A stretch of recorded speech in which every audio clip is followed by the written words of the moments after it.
Assalamualaikum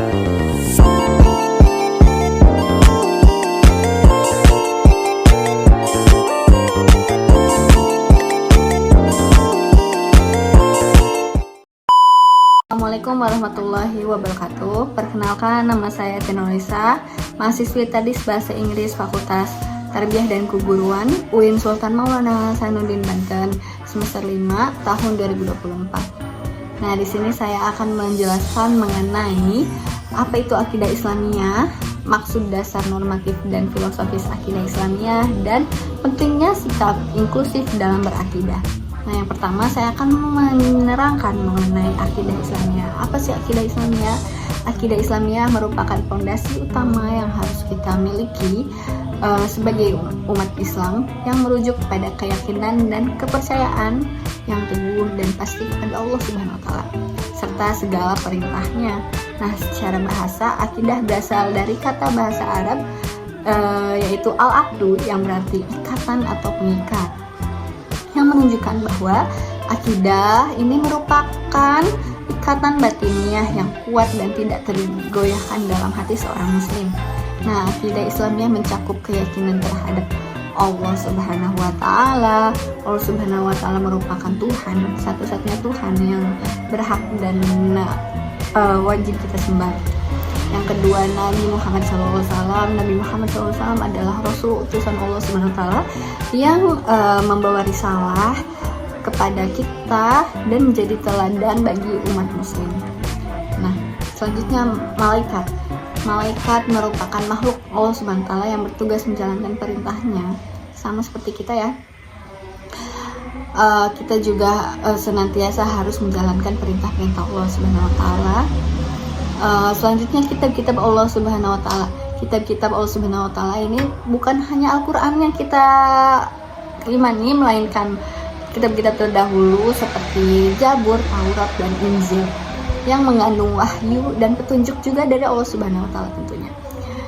Selanjutnya hari akhir. Apa sih hari akhir? Yang sering kita dengar dengan hari kiamat, merupakan hari di mana pertanggungjawaban kita segala amal perbuatan di dunia. Nah, yang terakhir adalah qada dan qadar. Apa sih qada dan qadar? Qada dan qadar ini merupakan ketetapan dan takdir Allah Subhanahu wa Ta'ala yang baik maupun yang buruk.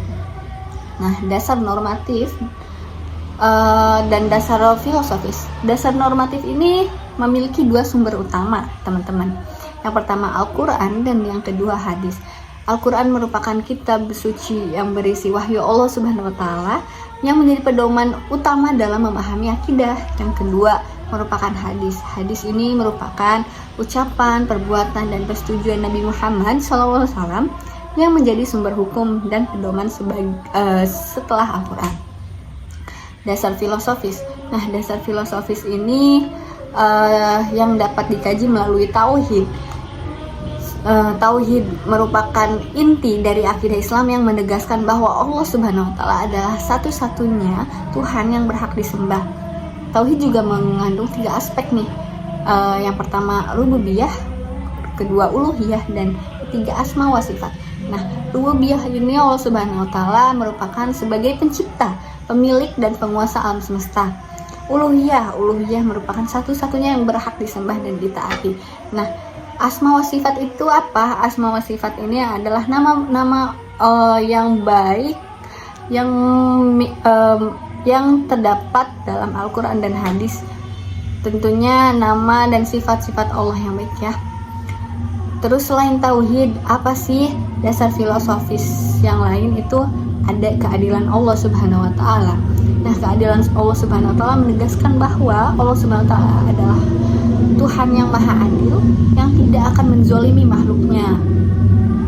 Nah, yang selanjutnya kebebasan manusia. Allah Subhanahu wa Ta'ala dalam akidah Islamiyah ini mengakui kebebasan manusia dalam memilih dan menentukan jalan hidupnya. Namun kebebasan ini harus diiringi dengan tanggung jawab dan ketaatan kepada Allah Subhanahu wa Ta'ala. Seperti itu. Selanjutnya, yang terakhir, pentingnya sikap inklusif dalam berakidah. Tentunya kita sebagai umat beragama harus bersikap inklusif dalam berakidah. Itu sangat penting ya, karena untuk membangun kerukunan dan persatuan antar umat beragama. Sifat ini menekankan pada penerimaan terhadap perbedaan, menghargai dan menerima perbedaan keyakinan dan kepercayaan antar individu dan kelompok. Yang kedua, toleransi.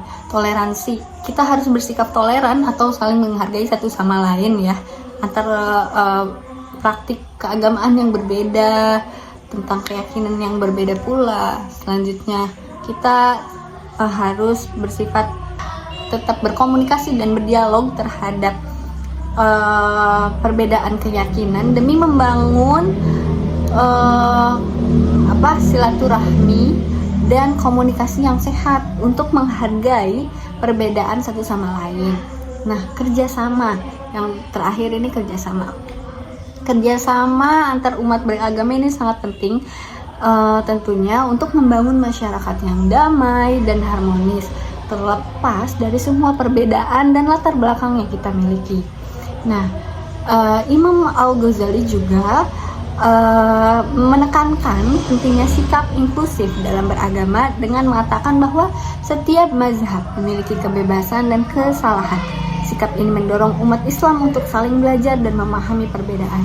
Jadi itu mungkin sedikitnya penjelasan mengenai pengertian dari akidah Islamiyah, maksud dasar normatif dan filosofis akidah Islamiyah, dan pentingnya sikap inklusif dalam berakidah.